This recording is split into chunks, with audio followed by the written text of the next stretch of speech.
Hurricane Milton has rapidly intensified as it makes its way through the Gulf of Mexico, heading right for Florida. It was just upgraded about in the last hour to a very dangerous Category 5. ABC's Jim Ryan has the latest in the storm set to make landfall less than 2 weeks after Hurricane Helene hit. Florida is under threat from Hurricane Milton just 11 days after Helene hit the same coast. Residents are filling up sandbags, preparing for the worst as the storm gains strength in the Gulf of Mexico. I'm out here to fill up my sandbags. I didn't do it last time. Water got up into our driveway, and I don't want it to happen. The entire Florida peninsula on the Gulf side could have a major impact. 51 counties are now under an emergency order. Forecasters are predicting record-breaking storm surge of 8 to 12 feet.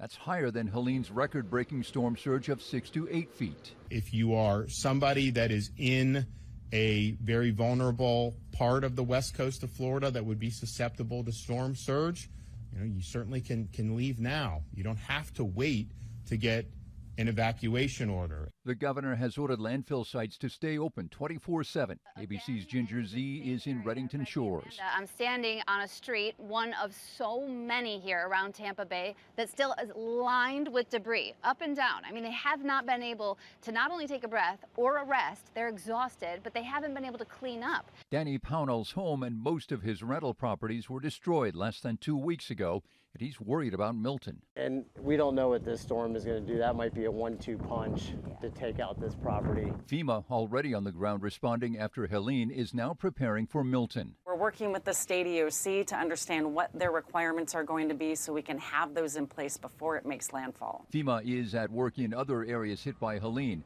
President Biden has ordered an additional 500 active duty troops to North Carolina to help with recovery. And the White House says he is closely monitoring the track of Milton. Jim Ryan, ABC News, Dallas. Let's turn to the forecast now, get the latest on Hurricane Milton and, of course, here in our area, starting off the work and school weeks with some pretty nice conditions. Yeah, cool down's coming. Kind of a reminder that it is fall. Sky 6 is showing you the Center City skyline, bright blue skies, just a few clouds overhead.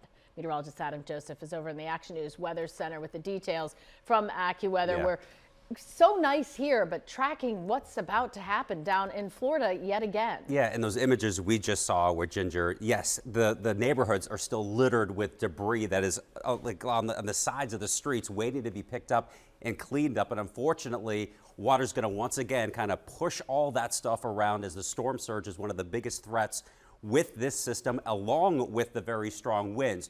Right now, watches and warnings are up. Anywhere in the purple is a hurricane watch, and it's a large chunk of Florida from Daytona Beach to Tampa to Fort Myers, even just to the north and west of Key West. This is the zone that we'll be watching for the possibility of landfall. We still don't know exactly where it's going to make landfall, but it's somewhere between Tampa and Fort Myers expected in the beginning of the week. This storm has exploded in intensity. It has that very classic eye in the center here. It has a very symmetrical shape around it as well.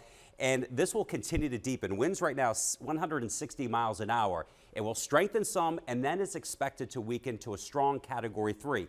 But the damage is done by that point because it is bringing up the water. It's rising that water, and that surge will come with it no matter if it weakens or not. And you can see the spaghetti plots, all the models. They're pretty far split, but a large concentration right over Tampa Bay down to the south near Sarasota. Winds will start to kick up here as we get into the middle of the week. This is early on Wednesday morning. You see 40, 44 miles an hour, and then as that eye gets closer, it starts to get towards hurricane strength here. So wind, another big factor of this, along with inland flooding. John will have much more on our local forecast, which is quiet pretty much the entire week. Yeah, we're being spared, but wow, Yeah. They're getting round two. In less than 2 weeks. Adam, thank you.